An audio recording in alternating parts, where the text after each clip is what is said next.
भारत की जो मकामी सलाहियत है उसका सबूत जमीन पर आ गिरा है आज। जी हाँ, देखें, पहले तो हम ये बात कर लेते हैं कि दुबई का जो ये एयर शो था कि इसलिए भी इम्पोर्टेंट था, हर 2 साल के बाद ये होता है। और इस दफा देवर 115 कंट्रीज जिन्होंने इसमें हिस्सा लिया। 200 एयरक्राफ्ट यहाँ पे डिस्प्ले किए गए थे। और बेसिकली यहाँ पे फिर देखें सेमिनार्स वगैरह भी होते हैं। और यहाँ पे बेसिकली इट इज मार्केटिंग, आप अपने चीजें बेचने के लिए यहाँ पे प्लेस करते हैं। और तेजास जो थे, देखें कि फर्स्ट टाइम ये लेके यहाँ पे आए हैं। अभी तक इंडियन एयरफोर्स पे ऐसा ये कमीशन नहीं हुए हैं।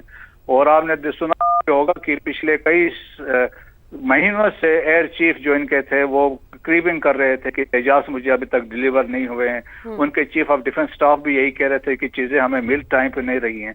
अब ये जहाज जब इन्होंने लेके गए वहां पे और शोकेस किया फॉर द फर्स्ट टाइम, तो उसमें आपने 2 दिन पहले देखा होगा कि इस जहाज के तस्वीरें और वीडियोस वायरल हुई जिसमें oil was dripping from one of the Tejas. और इसमें फिर देखा गया कि टेक्नीशियन जो थे वो एक शॉपर लेके उस ऑयल को कैच कर रहे थे, कंटेन कर रहे थे, वो जो कहते हैं ना कि एक देसी तरीके से। तो लोगों ने उस वक्त भी सवाल उठाया था, भाई ये किस तरीके से एक इश्यू को एड्रेस कर रहे हैं। और उसी दिन ये भी सवाल लोगों ने उठाया था कि रिलायबिलिटी ऑफ तेजा। और फिर उन्होंने कहा था जो इसकी बिल्ड क्वालिटी है, again there was question on the same day. और फिर देखे रेपुटेशन उसी दिन जब ये ड्रिपिंग वाला सीन हुआ तो वाज एट स्टेक।